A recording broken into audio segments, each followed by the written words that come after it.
나눠보기 첫 손님을 모시는 날입니다. 여기 시 한 편이 있는데요. 폭설2 모든 것이 얼어붙었다. 인간 없는 세상이 이렇게 아름답다니. 참 멋진 시죠. 한겨울 추운 날 눈이 많이 내린 쌓여있는 모습을 이렇게 나타낸 아주 짤막한 시인데 풍경이 섬세하게 그려지는 것 같습니다. 자, 오늘 바보 첫 순서에는 우리 전라북도가 낳은 유명한 문학가 한 분을 모시도록 하겠습니다. 노동시인 유용주 선생님을 오늘 모셨습니다. 그럼 지금부터 유용주 선생님과 이런저런 이야기를 나누도록 하겠습니다. 자, 여기 유용주 선생님 나와 계신데 반갑습니다. 안녕하세요. 안녕하세요. 예. 이렇게 바쁘신데 나와주셔서 감사합니다. 특별히 또 이번에 전주에서 시화전을 열고 있는데요. 이 시화전을 이 전주에서 열게 된 그런 연유가 있는지 거기에 대해서 한 말씀 이렇게 해주시고, 또 제가 소개를 제대로 못했는데 본인의 소개도 좀 곁들여서 처음 시작해 주셨으면 고맙겠습니다. 일단 소개를 정말 잘 하셨고요. 전주에서 하는 것은 뭐냐면 보통 그 영웅은 고향에서 대접을 받지 못한다는 말이 있는데 내 고향에서 한번 하고 싶다, 그런 느낌이 들었어요.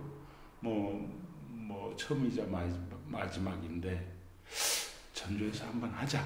네. 1991년도에 등단한 걸로 알고 있습니다. 그런데 주변에 많은 독자들이 알기를 사람 냄새가 물씬 풍기는 아주 독특한 시어를 구상하는 작가라고 이렇게 표현들 합니다. 특별히 그렇게 독특한 시어를 갖게 된 어떤 동기가 있는지. 보통 시를 쓰면 대부분 다 지식인이잖아요. 특히 이제 직업이 대학 교수, 학교 선생님들 대부분 90% 이상이 그래요. 근데 저는 정규 교육을 제대로 받지 않은 현장 출신이거든요. 그러니까 시를 쉽게 써요. 그냥 알아듣기 쉽게. 그러니까 아마 그런 그 내용 때문에 사람들이 사람 냄새가 난다 이렇게 표현을 하셨나 봐요. 그거 외에는 별로 없어요. 근데 그것조차 또 어렵다고 하는 분도 계시는데 아마 그런 분은 제 시를 잘 읽지 않았나 생각합니다. 대부분 쉬워요. 현장이라. 유시인이 그러면은 옛날 자서전적인 소설을 써가지고 MBC 느낌표 작가로서 선정된 적이 있습니다. 그 작품 이름이 그러나 나는 살아가리라. 그 내용을 보면 그 어린 시절에 그 살았던 어려웠던 그런 과거사가 쭉 나와 있는데, 제가 얘기도 그랬고 그 살아오는 환경이 지금의 어떤 그 사람 냄새 물씬 나는 그런 시어의 작가가 되셨는데, 그런 이야기를 좀 어렵지만 다시 한번 이렇게 해주실 수는 없는 건지. 어렵지 않죠.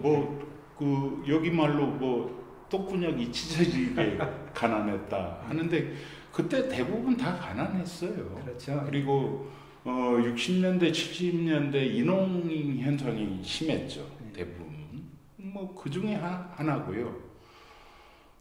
제가 보리쌀 2번에 팔려나갔는데요. 기술 배운다고 갔더니 중국집이더라고요. 하도 그때는 키가 작아서 지금 좀 큽니다. 자전거를 못 탔어요. 그 정도로 키가 작았어요. 근데 가장 힘든 게 자전거로 배달을 못 하니까 걸어 다녀요. 근데 잘 아시다시피 면은 불면 안 되잖아요. 그러니까 빨리 갔다 가야 돼요. 예를 들어서 여기 중학교인데요. 중학교 당직실인데요. 그러면 면이 불기 전에 빨리 가야 돼요. 그러니까 자전거를 못 하니까 걸어갔죠. 보통 중고등학교는 읍에서 좀 멀리 떨어져 있는 곳에 있거든요. 그러니까 발바닥에 불이 나도록 뛰어다녔죠. 그런 게 그 가난보다 저는 자전거를 못 타는 게 좀 한이었어요. 저는 한 번도 가난하다고 생각한 적이 없거든요. 물론 뭐 남이 볼 때는 가난했죠. 남이 볼 때. 그래서 그런 다양한 직업을 이렇게 예. 전전했고 또 사실 배울 기회가 없었잖아요. 예. 그런데 정동의 제일교회 그 야학을 하셨다는데 요즘 말로 가방끈이 짧으신 분이 이런 문학 쪽에 관심을 갖고 또 이렇게 예. 길을 들게 됐는가 일단은 그 교복에 대한 동경 같은 게 있었어요. 그래서 제가 야학을 다닐 때 이제 공장이 있었는데 그때가 19살 때예요. 그러니까 중학교 1학년 과정을 배울 때 19살 때였어요. 그때 우연히 MBC 임극회요라는 라디오 프로그램을 공장에서 듣는데 그 정동제일교회에서 야학을 하는데 중학교 과정을 무료로 가르친다. 그래서 그 소식을 듣자마자 사장한테 얘기를 했죠. 제가 이래서 교복에 대한 좀 동경도 있고 공부를 좀 하고 싶은데 밤에 어떠냐 그랬더니 그러면 영주가 7, 8년 동안 고생했으니 꼬마를 더 두겠다. 그러면서 가서 공부해라 하면서 만년필까지 사주셨어요. 그래서 그런 계기가 됐죠. 두 번째는 이제 문학인데요.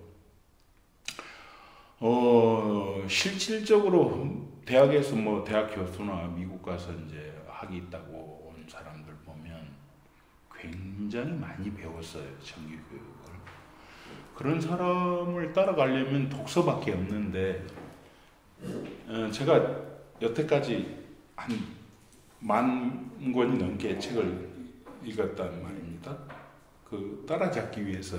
근데 제가 책을 많이 읽었다고 자랑하는 게 아니고 이런 말이 있어요. 책을 많이 읽는다는 것은 남이 침범할 수 없는, 절대로 침범할 수 없는 내면을 가지고 있는다. 내면의 힘을 키운다. 그거거든요. 그러니까 그런 내면의 힘을 키우려고 노력을 많이 했죠. 그 중에 하나가 이제 주로 일기인데, 유영주가 쓰는 그 일기가 뭐 아침에 일어나서 뭐 저녁에 끝났다 이런 일기가 아니지 않습니까? 소위 말해서 문학을 지향하는 사람이 일기를 쓴다면 거의 다 시 아니겠어요? 그게 이제 문청 시절 빼고 정확하게 한 30년 가까이 되다 보니까 그게 문학이 됐어요. 그러니까 첫 번째 시집의 대부분이 다 일기예요. 고치지 않는 일기. 그대로 그냥 통째로 내놓은 게 시가 됐습니다. 근데 그게 예. 시집으로 엮고 나오고 본인이 이렇게 시라고 하는 것을 인지하고 이렇게 세상에 내놨을 거란 말이죠. 예. 그런데 그런 계기가 있었는지. 제가 그 창비에 한번 찾아갔어요. 편집실에. 그래서 이제 그 원고를 이렇게 딱 내놨더니 그때 당시 부사장이 딱 읽고 난 다음에 이렇게 보더니 단단한데 아주 좋아 이래요. 대선배예요. 그러더니 창비는 시집 출간위원회가 있으니 한 명도 노를 하면 안 된다. 떨어진다. 그래서 포기했어요. 그냥 주고 내려왔죠. 밥만 먹고. 한 6개월 있다가 제 시를 쓰는 후배가 있어요. 후배가 전화가 딱 왔어요. 누구한테 얘기를 들었는데 유용주 시집이 창비에서 나온다. 저도 그걸 처음 들었어요. 그리고도 한참 있다가 편집실에서 전화가 왔더라고요. 낸다고. 그러니까 1월 달에, 그러니까 겨울에 그 원고를 줬는데 제가 책이 나올 때는 11월 달이었거든요. 우리 문단에서 그 창작과 비평은 상당히 수준 있고 또 부러워하는 이런 뭐랄까 문학 작품이기 때문에 또 회사이기 때문에 거기서 이렇게 처음 이렇게 등단을 하게 됐다는 것에 대해서 또 긍지가 좀 있는 건지. 문학적인 소질은 뭐 생각 안 해봤어요. 근데 자부심은 좀 셌어요. 예. 왜냐하면 현장에서 이제 제 그 동료들이 주로 박노해나 뭐 김혜화나 이면호나 김신용 이런 사람들이 저하고 비슷한 삶을 살았거든요. 그러니까 정규교육을 못 받고 현장에 이제 이렇게 남아있는 사람들이 있잖아요. 근데 박노해는 최근에 사진으로 갔어요. 사진. 그다음에 그 이면호는 대학 문창과 대학원까지 나왔어요. 그 양반이 그 보일러 공이거든요. 그 피를 팔던 김신용은 지금 뭐 완전히 나 이런 책 읽었어 라는 얘기거든요. 근데 유용주만이 아직 살아있어요. 그 이유가 뭘까요? 그 이유는 현장을 중요하게 생각하고요. 아직도 그 시라고 하는 어떤 장르에 매이지 않았다는 거거든요. 그러면 오래 남아요. 근데 계속 자기가 지식이다, 이런 책을 읽었다, 내가 시인인데 하면 버텨나기 힘들죠.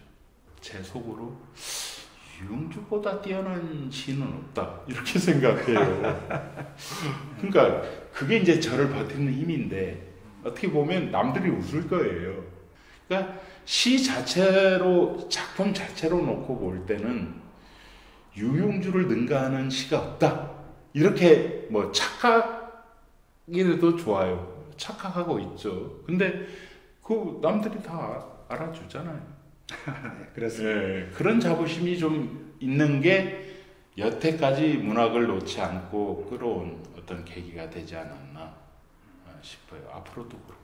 또 시인으로서 활동하시다가 갑자기 어느 날 소설가로 변신을 하게 됐습니다. 예. 그래서 그런 계기가 있는 건지. 돌아가신 그 우리 명천 이문구 선생께서 유 선생 말이야 시 가지고 안 되겠어. 삶을 보니까 말이야 시 가지고 안 되겠어. 시 말고 다른 장르 어때? 라고 추천을 해 주셨고요. 두 번째는 뭐냐면 이게 시는 돈이 안 돼요. 그러니까 시는 한 편당 지금도 뭐 사보 같은데 발표를 하면 10만 원 주고요. 개간지 좋은 개간지 5만 원 줍니다. 그리고 뭐 대부분 다 정기급도 이체를 하죠. 대부분 다. 근데 소설을 쓰면요. 원고 매수당 한 매수당 10,000원씩 줘요. 그러니까 50장 쓰면 50만 원 받아요. 그럼 100장 쓰면 100만 원 받아요. 그러니까 그런 욕심도 있고요. 삶에 좀 도움이 되더라고요. 그래서 쓰게 됐습니다.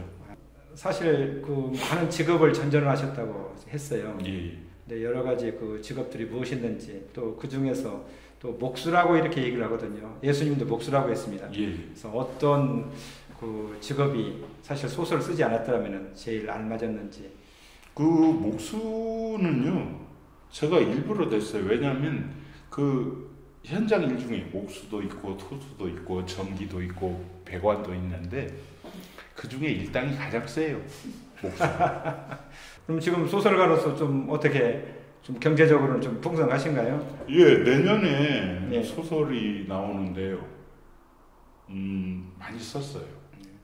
훨씬 많이 썼어요. 근데 비로소 좀 등단한 느낌이에요. 장르 특성상 본다면 시는 청년 장르예요. 선생님. 그래서 소설은 장년의 장르거든요. 그러니까 나이 먹고 자기 삶을 이렇게 뒤돌아볼 때. 그러니까 그의 몸에 맞고요. 시는 청년의 장르거든요. 피가 뜨거웠을 때. 지금 나오기는 하지만 앞으로는 좀 소설에 집중을 하고 싶어요. 예. 예. 유영주는 가난해서 돈이 없어서 원고지에 살 돈이 없었다. 예. 그래서 옛날에 시골에 가면 긴 달력 있지 않습니까? 예. 달력 뒷면에다 쓰는 것을 즐겨했다. 예. 그래서 한번 붓을 잡으면은 끝이 다 메꿔질 때까지 예, 쉬지 예. 않고 그랬었다. 이래 정말입니까? 맞습니다. 사진 작가가 오더니 제일 먼저 그걸 찍더군요. 네. 그거를 하게 최고로 한 40번 이상 고쳤습니다. 지금도 끊임없이 고쳐요. 그러니까 청탁을 받거나 그냥 쓰든가 시가 됐든 산문이 됐든 소설이 됐든 매일 고쳐요. 매일. 그 다음에 머릿속에 항상 그 생각이에요. 걷든지 아니면 지금 선생님하고 대담을 하든지 아니면 시화를 하든지 할 때 늘 머릿속에 그 생각밖에 없어요. 좋은 작품을 쓰자. 그래서 끊임없이 고칩니다. 고향에 예. 이제 오셔서 뭐 작업실을 만드시고 거기서 뭐 작업 활동도 좀 하신다는데 그 고향에 좀 내려오시게 된 동기나 또 어떻게 거기서 지내시는지 예. 말씀해 주시죠. 보통 이런 얘기가 있어요. 수고초심이라고. 짐승도 죽을 때는 고향 쪽으로 머리를 돌리고 죽는다는데, 이제 저는 이제 환갑이잖아요, 올해. 그러면 옛말에 뭐 공을 이루면 물러난다 했는데, 저는 공을 이룬 것도 없지만 이 정도 나이면 시골로 고향으로 가는 게 좋지 않겠나. 그리고 대부분의 사람들이 고향으로 못 가요. 못 가죠. 꿈은 있지만 여러 가지 사정상 못 가요. 근데 저는 갔죠. 과감하게. 가서 주로 하는 게 뭐냐면 깨어 있을 때는 책을 봐요. 책 보고 글 쓰고. 그 다음에 졸리면 자요. 밥에 먹고. 그 다음에 그 장수의 그 강, 산 그런 걸 제가 못 봤잖아요. 너무 어렸을 때 떠났어요. 국민학교 졸업하자마자 갔거든요. 그러니까 다시 한번 보자. 그래서 뭐 장수에 있는 산이나 강, 뭐 시간 나면 계속 다니죠. 걸어요. 그게 일관입니다. 이 작품전을 보면은 그 많은 그 주변에 그 시인들 또 예. 음악가 또 예술가들이 미술가들이 함께 해주셨는데 그분들이 어떻게 이렇게 함께 했는지 그게 참 궁금해요. 그래서 주먹도 세고 등치도 커서 이렇게 불아리고 해서 이렇게 참여를 하셨는지 그게 제일 궁금합니다. 그걸 아니기를 전 바랍니다. 그걸 아니기를 바라고요. 어떻게 보냐면 전 복이죠. 그렇잖아요. 인복이고 이렇게 하기 힘들어요. 정말 힘든데 여러분들이 도와주셔서 그분들한테 다시 지읒밭 진빛이 생겼습니다. 어떻게 죽기 전에 좀 원금이라도 좀 갖고 가야 될 텐데 저는 꿈이 그겁니다. 아니 여기 같이 참여하신 작가분들이 예. 아주 전국에서 쟁쟁하신 분들만 이렇게 참여하신 것 같아서 예, 맞습니다. 다른 분들이 굉장히 부러워하더라고요. 네, 어쨌든 우리 고장에서 태어나셨고 또 이렇게 환갑이 되셔서 이렇게 고향 찾아서 또 찾아오셨고 그동안 또 이렇게 많은 경험들이 있으실 테니까 그걸 좀 아름다운 문학으로 이렇게 승화시켜서 더 큰 업적을 쌓으시기를 이렇게 간곡히 이렇게 말씀드리고 부탁드리겠습니다. 아무튼 오늘 나와주셔서 감사합니다. 감사합니다. 네. 자, 오늘 바보 첫 번째 순서 우리 그 유용주 작가님 모시고 이렇게 같이 대담을 나눴습니다. 이렇게 우리 지역이나 예술가 또 우리 국가를 대표하고 있는 많은 이런 감동을 주는 분들을 만나서 그들의 솔직한 이야기, 살아가는 삶을 이 시간을 통해서 많은 분들을 찾아뵙도록 하겠습니다. 감사합니다.